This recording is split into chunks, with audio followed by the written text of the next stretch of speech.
Hiya and welcome to this week's episode of Inside Property Development, where I'm speaking with Lewis Herbert, who I love speaking to, top man, and we're talking about really important issues of homelessness, the housing crisis, modular housing and various other ways that can hopefully go some way towards solving what is a really big issue.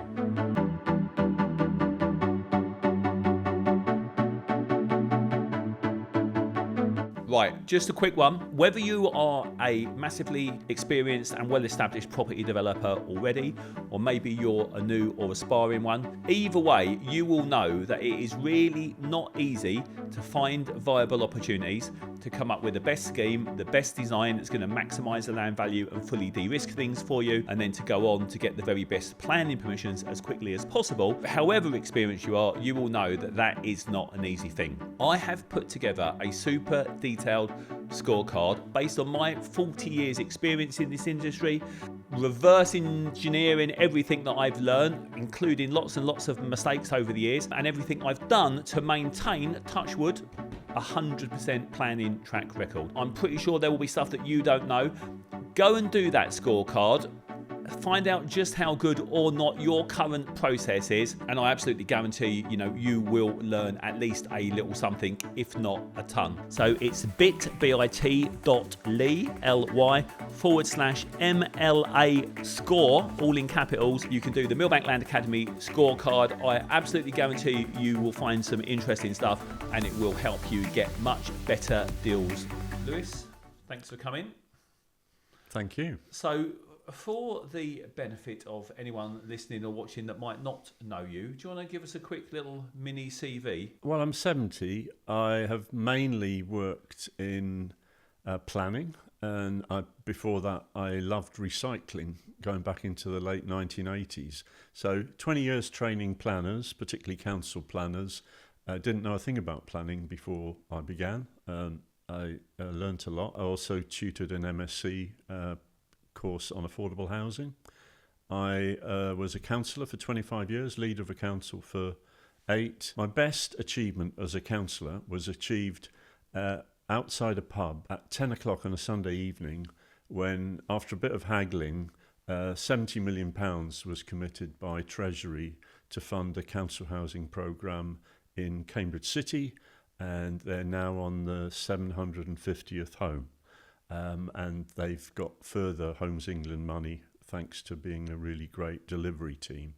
So I've got a passion for affordable housing, and I'm currently working for an outfit called Alia Future Homes.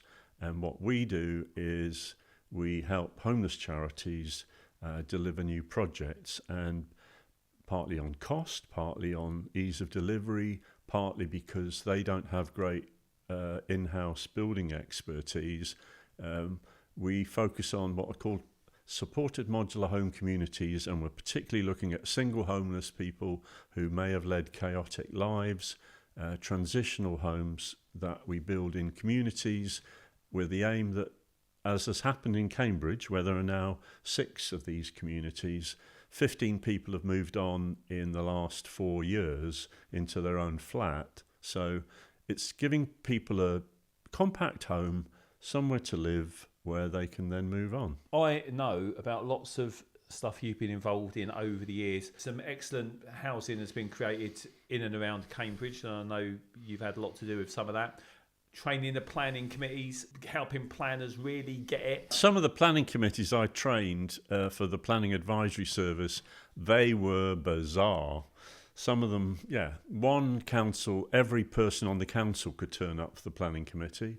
Another, they did a minded to, and then they made up their mind and did it at the next committee. So thankfully, due to investigation of planning committees and now other challenges, people get a better result. Yeah. Well, what with recent changes to planning and the whole conversation around planning committees is highly current, but so I think we should do a whole another session on that, because it's massive and it's really important. But I know this time in particular I want to talk about stuff that I know you're into big time. I really love it. It's massively important about solving the housing and homelessness problem, and particularly linked to modern methods of construction as well. I am a fan of modern methods. It isn't the only route. Obviously, there's traditional build, but compact homes, and we started with a development in 2020. It wasn't me, it was my boss. But yeah, church land, low-cost land, homes that then cost £36,000 a home, verandas, really compact design, a successful community. So in addition to this being very ably led by Jimmy's, a homeless charity in Cambridge, the guys, because it tends to focus on people who previously were sleeping rough, and there's too many women, including in Peterborough where we are, they support each other. So it's using modular, but modular supported communities, and they have made a real difference.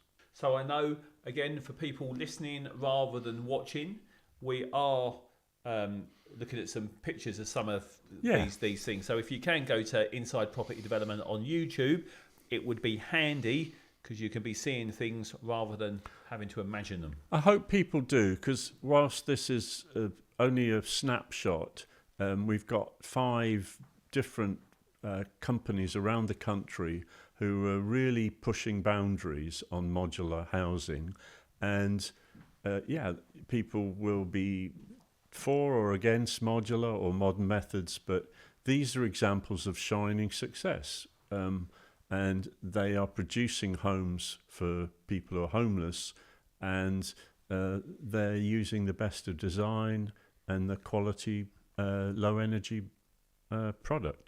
Yeah, very good. So we're going to have a look at some of these. But before we do, just tell me, how are planners reacting to these? Let's be direct. I sometimes quite rudely and probably unfairly call them structure bunnies. They do not like new. And it was a challenge in the first few planning applications.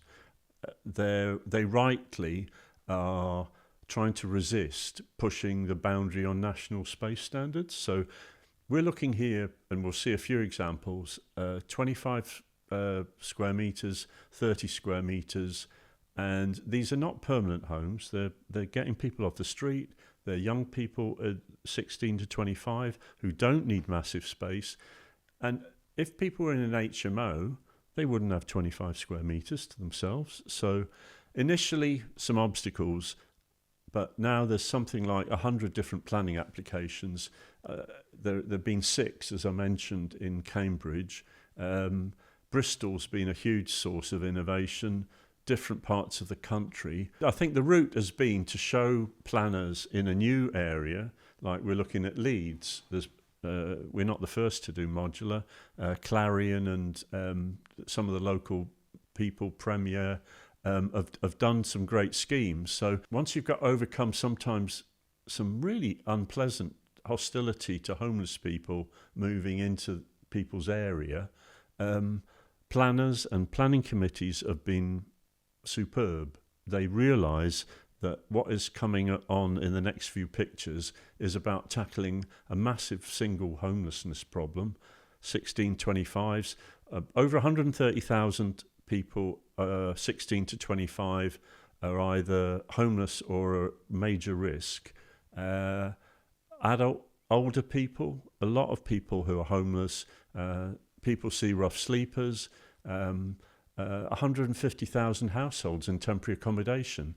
If we're going to get people out of hotel rooms, if we're going to get people off the streets, compact's got to go. It's got to happen. Absolutely. So it has got to happen. So let's have a look at how you've been making it happen. Let's look at the layout of basically a layout that was put together by Alia, a social enterprise in Cambridge that also employs teenagers that got nothing out of school. It teaches them construction skills. It's led to a lot of them moving on. What you've got there is you've got 24 square metres. 60% is the living room with a kitchenette, a sofa, a comfortable space. If you imagine people who might have had real difficulties living on the street or they've got chaotic lives, you've got a home they can really manage. In the middle, you've got a shower and a washing machine, and at the back is always going to be a quiet area, and you've got a single bed. And they could just as easily be couples. You could just as easily have 40 square meters, but you've got no wasted space. You go into a typical HMO, about 30% of the space is corridors or stairs or just useless space. And that is where we've sort of made the case to planners as well as funders that this really is the best way you can do it. So there you've got a design that was developed by Alia with others, New Meaning, the local and really impressive social enterprise.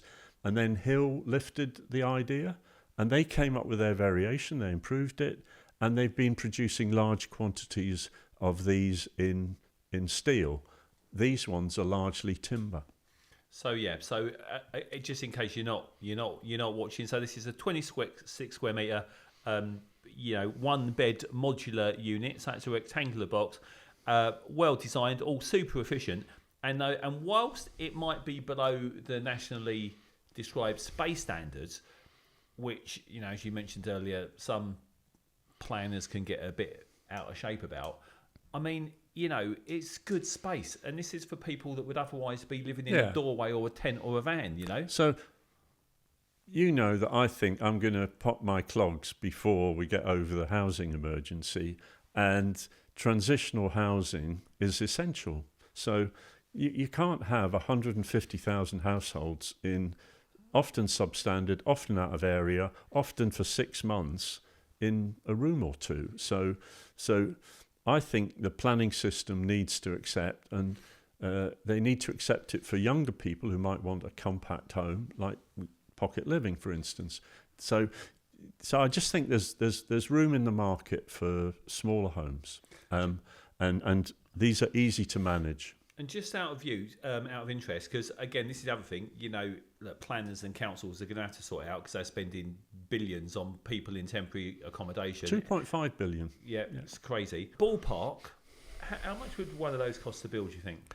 Well, that construction inflation's happened. So broadly, Alia were buying them for 36,000 6 years ago, and now you're more talking about 65,000. So when we're looking at projects, we're looking at 60 to 80,000 for the home. Some of them are significantly bigger than these, and 100,000 if you then include all the utilities, the site and related costs. So 100,000 is our target. People say, well, that's a lot of money, but you're producing what is a fully fitted quality home. You're providing all the bits to go in it. It can be there in a year. So the project we'll come on to, it took just about a year from when we let the tender and now it's built. We've got in another programme a dialogue where I eulogise about prefabs and the off-site building that was part of the solution when I say we had the last housing emergency. So some of the learning is still there. If you look at the picture, and for those that are able to watch it on YouTube, the bottom right picture shows that they actually went into designing the kitchen. You had a fold-down table came off from the wall on the right. You had different forms of kitchen equipment.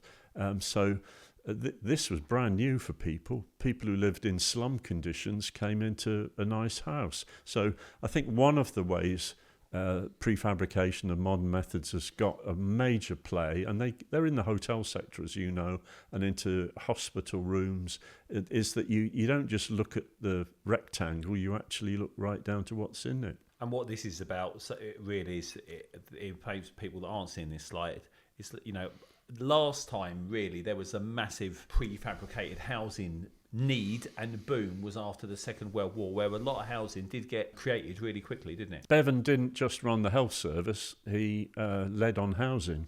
What a job. I mean, so I am a Labour person. There might be a bit of warmth in my tone about that government, but they were a proper government. I mean, we may not have been led so well over the last 15, 20 years. So yeah, they got on, as you can see at the top right-hand corner, this was at Folkestone. Let's have a piece of land. Let's put up 50 homes. I think that is why there is the spirit, as you know, and you have shared about from the government, that they want the presumption in favour of development. If we want to sort the housing out, we've got to allocate land, and there's got to be more quick build happening. So this just comes on to two stories. And I've got this phrase, the sort of supported modular communities.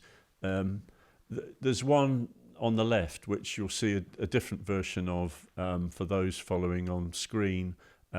This is Olive Morris Court in Haringey, 32 modular homes. We've effectively copied the idea for a scheme in Chelmsford, and I'm sad that BT are no longer actively building, but if you go to Cardiff, of course you could go to the Arms Park and watch a game of rugby, but they've got about 12 different sites where 2 to 4 story modular is helping them. So they don't use travel lodges. They've got, I think they've got capacity for about 300 families as in transitional housing. So I just think 2 story, it makes better use of the land. These are, you've got a steel based on the left, and you've got more of a timber construction on the right. Of course, you could make it look a bit better, but essentially these are homes for people that haven't got one. This goes back a couple of years, a bit more. This is a homeless charity inherited, well, they bought a motel. It had a very bad reputation, I learnt yesterday. It was rented out by the hour, some of the rooms. But essentially, when you can marry a site that's on a road, that's a linear site, then you can do quite a good build. It's got a 20-30 acre, really mature, high quality woodland behind it. So you've essentially got 2 stories of 12 on each level, split with a community room, and also the gap in the middle is a sort of outdoors space with a lovely view back into the forest. It was opened yesterday, a wonderful charity, inspired by a guy called Rob Saggs, but also a member of his trustees, a guy called Andy, did a stunning job. We filled the gap. Homeless charities don't have expertise. There's an awful lot of things to achieve to produce a project, assisted by Alia and also TSA Riley, who did a stunning job on the project management of the build. They got 1.6 million out of the government. They fundraised over $1 million. They got 350k out of their very impressive Chelmsford City Council. They put together the money for 24 homes, a £3.1 million project, including utility shared rooms and a training room and a really good environment. So all for local people who are single, transitional, so that they can then move on into hopefully a flat from a housing association. But hugely efficient use of that piece of land, and they're going to be moving in from the end of this month. How long did it take to make that all happen? Pre-app really important, getting things sorted, but essentially the tender was this time last year. So we tendered April, May of 2024, and as with the usual rush at the end of a project, it was all finished off before the end of March. But it is one of the things about modern methods, in addition to being competitive, particularly in the southern part of Britain compared to traditional build, is just this ability to mobilise. So just like the 156,000 prefabs that were built in 10 years after Honoria and Bevan got that moving, I can't see us getting over the housing tragedy without a significant focus on factory build as part of it. It's got to happen, isn't it? And well, not only that, and hopefully it will help some of the modular suppliers survive, because, you know, that's not easy for them, is it? Well, they've got to have the right product, but I mean, government is spending huge sums on temporary accommodation. If they just spent 50% of that on build, then it would pay off in a few years' time. Travelodges don't come cheap, and the ability then to put people in, and people want to rebuild their lives and they want to be productive again. They can recover their confidence, they can get healthier, they can get friends with their own relations again, and they want to get out to do some work. They don't want to sit indoors all day. Going on to the next one, it's a similar issue for young homeless. So this is a scheme built by a company called MAR, who are another company that are not quite the same anymore, in Hull, but we're talking about 32 flats. Again, compact, but if you're 16 to 25 and you're in London, a flat like this, that's something that they really enjoy moving into. So again, I mean, a hugely impressive charity.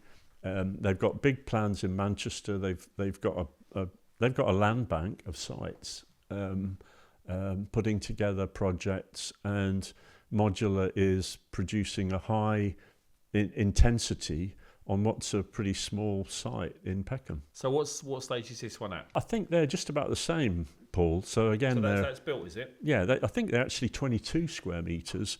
It's been built, and yeah, it's enabling teenagers. Some people come out of care. I mean, fancy pushing somebody out of care at 17 and saying, you know what, fend for yourself. So there's a lot of human tragedy can be avoided, particularly people who are younger. You know, you and me, we're kind of fixed sometimes in our take on life, but people who are 16 to 18, they really need to be helped. Otherwise, there is brewing trouble, and their bodies fix easier, their minds fix easier. Even if they've had a crap childhood, if they've got a security of somewhere to live, they're able to get out there. About 134,000 is the number for the people 16 to 25 who are either homeless or at serious risk. And those people, their whole lives can be reshaped, and they can just move on and do so much more. Who owns the land on this one? I think they bought the site. They were helped by one of the richer families in the country, which is why it's called Reuben House. So often, and in some of the other cases, it's council-owned land. So as you know from looking at other projects, councils often own either a building that can be repurposed or a garage site, or a lot of the smaller sites are actually publicly owned sites. So a developer will look for something where they might be able to build a significant number of homes, but underneath the surface, there's maybe 3 or 5 of these sites in that same neighbourhood.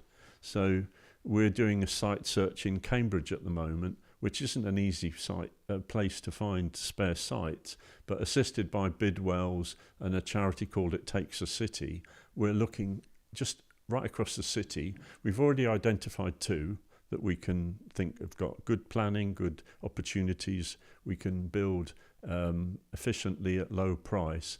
And the aim that charity has is to find more. So if you look in London, London has the benefit of top slicing the Homes England money as well. So there's a guy, Tom Copley, who works for the Mayor Sadiq Khan, is doing a stunning job assisting homeless charities, assisting boroughs, but they get the local money that Homes England are now being asked to distribute around the country. So London has got the worst housing crisis, the highest rents, but it has got the ability to, with the Greater London Authority and the boroughs and all the different partners, to be tackling the homeless crisis on small sites. I call Bristol the city that's let 1,000 flowers bloom on Modular. The guy, Paul Smith, he's Chief Executive of Elim Housing Association, inspirational guy. Similarly to Tom Copley, who's a Deputy Mayor, he was a Deputy Mayor to Marvin in Bristol, and essentially working with different modular builders. I think there's something like 15 different modular builders, 15 different schemes. So on the left, you've got company Z-Pods, who are very hard-working, clever, partner for Ashford. They've developed a car park. They're very busy in Devon. And here you've got trees all around that site on Hope Rise. And I think that is something like 12 homes. It could be more. And again, that's aimed at 16 to 25s. A mixture of people with serious problems and others who are under 25. Really good bit of research. So we've done a lot of research on the Alia Future Homes communities by Cambridge University. They did it. They commissioned it. We didn't ask them. But there's some of these sites have really got very clever analysis about exactly what it's like to live in, and are they the kind of transitional housing, and how has that worked? And on the right there, Integra, who've also got an outfit called More Housing. Metal as the base, but really lovely places indoors. You can see the scale of the windows, thermally high efficient, a little bit sort of like somebody's constructed out of Meccano or Lego, but a very happy community on what was a small car park. We talked about, Paul, the Home Office, and they alone spend £1.5 million on transitional accommodation for different groups that they're responsible for, including the sensitive area of migrants that they provide housing for, but people have got to live. But the HM prisons have produced transitional homes. They cost a fortune. I personally don't rate some of the design, but Algeco built what they were told to build. Each of these cells, and HM Prisons has fitted in 1,200 of these to try and tackle the prison crisis. Each of these has got 300 millimetres, 30 centimetres of concrete to stop people digging out, and they've got probably, I'd say, over-spec'd steel doors. So these cost, and they've got individual heating and air conditioning units to each home, which I think is a bit wrong in use of money, because communal heating and mechanical air recycling and so on could have done the job. So essentially, it's an example just of how prisons are coping, particularly for people who move into these as transitional before they then move out of the prison. So they've already made a progress to get into these. These are smaller. These are about 20 square meters. Yeah, they don't have heat pumps. They don't have solar. They could have been designed a bit better, but it's just a sign that Algeco, who got right across the construction sector, fast food outlets, hospitals, schools, doing some amazing building. And it's just an example of meeting a need. But some of what Algeco know about could just as easily be part of a framework like they had in Ireland for Ukrainians, where we could be building more, and they know what they're doing. So that's steel. And going north into Bonnie, Scotland, there's a charity called Social Bite, and they got the bite word because they also run cafes and provide employment for young people. In my sort of comfortable existence in Cambridge, I don't really know the drugs problem. Of course, I know there's county lines, there are serious drug issues even in every city, but I was surprised to just find out how serious drug abuse is in Scotland. They've got massive problems, and communities really are ending up damaging people who might be as young as 14.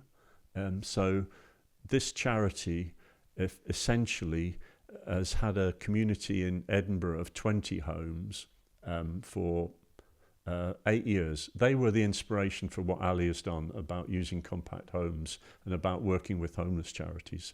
And the guy in the middle of one of the pictures is a guy called Josh John, and he's a terrier, and he has now raised the funding for 2 communities of 15.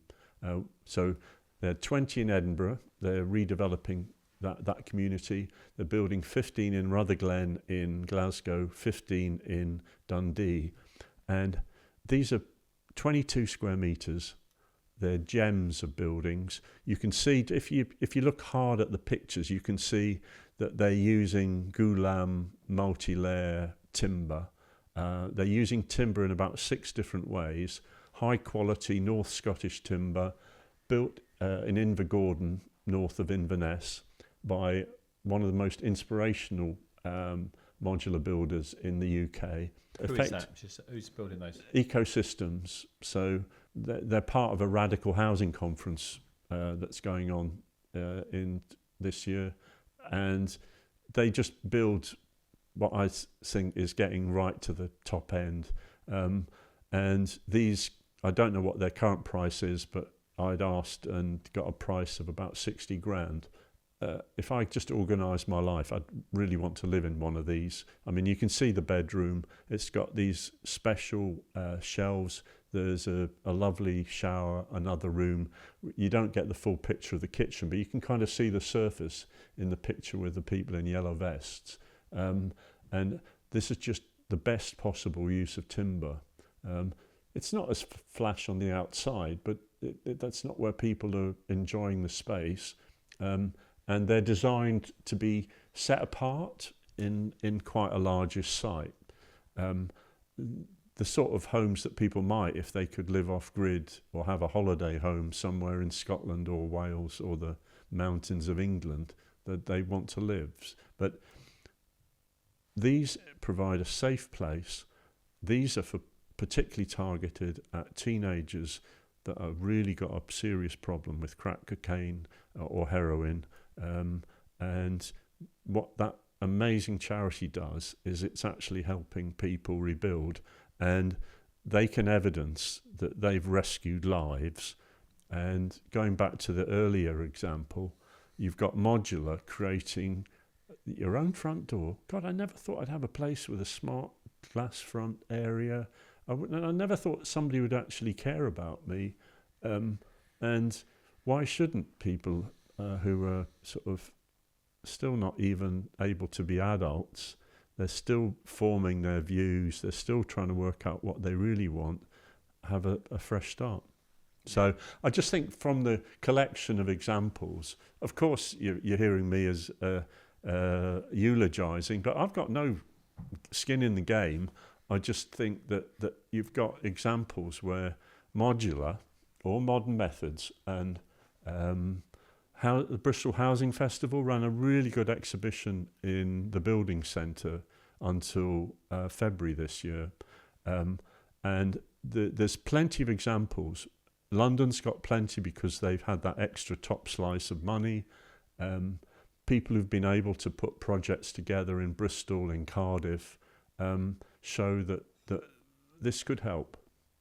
We've got one hell of a housing emergency and homelessness, lists of people of all ages that need somewhere to live. No, it's massive and it's important stuff. Well, if anybody sees this, a bit like you rightly talk about the other podcasts, if anybody sees this, if they look out for Lewis Herbert and Alia, what we try to do is we generally try and look for a lower cost site, because we are trying to work within local housing allowances, and we're trying to help homeless charities. We fill a gap because they don't have an in-house people who know a lot about building or planning. So we're always on the search for sites. So we've got a site in Bristol, we've got a site in Leeds, and we've got sites in several other cities. We start with identifying a piece of land. We assess it for planning, we assess it for survey, what's it going to cost. Then we come up with an indicative drawing, and then we are looking for funding and partners. So I think, essentially, I think there's a role for people with small sites. There's a role for councils who've got a housing problem, who might have a piece of land. I mean, there's amazing housing charities out there. And when you look at what Emmaus has done as an organisation with communities, 30 communities around the country, Homeless Link bring together what are about 200 different homeless charities. So, local authorities know that homeless charities, a bit like hospices, they fill a gap for very low cost, and they get virtually no state support. People are very generous, and often one of these projects will get together partly if somebody's willing to put a mere £200,000 into a project. And there are people out there, including who've made enough in life and might have some spare, who will help. But so for us, identify a site or state an interest in getting a project with inventive modern methods going in your town or city, and either we will help or we know somebody who can. Very good. So do you want to give your contact details? Yeah, so Lewis Herbert at alia.org.uk, and we've got, so if you look up Alia Future Homes as a website, and I spend too much time on social media, so I do a lot of sharing of best practice on LinkedIn. So if anybody is on LinkedIn, just look out for Lewis Herbert. And as you've talked to Dave Hughes of Hughes Architects, there's a whole bunch of people who are as evangelical as we are. We don't make any money. We are a charity effectively because the Alia group makes money in different ways, raising bonds, running places, offices. Yeah, we're not the only people out there. There are all sorts of organisations, Housing Justice, the Church of England's got really active. We're basically filling the gap, and we get a lot of pro bono offers. So we're also in the market if people have got skills like planning or project managing a relatively controlled build. There's somebody in your area who might be able to use your skills. Yeah, we had a superb project manager from TSA Riley who produced the 24 homes we saw. He paid a blinder in that. No project simple, as you know. We want to be able to leave behind high quality communities, and it's as important to think about the community as it is about the home. So yeah, if there's anybody listening who thinks, you know what, in my community I could make a contribution, we can find you a charity or a project that would really make a difference. Thanks, Lewis. Thank you. Thanks for tuning in to Inside Property Development. Please remember to like and subscribe. Do join us every week where we'll be speaking to house builders, developers, experts, planners, and everyone involved in trying to get more much needed housing created the right way. We'll learn together how we can collaborate rather than fight, and by working together we can all help create better places, spaces and homes and a much more beautiful world.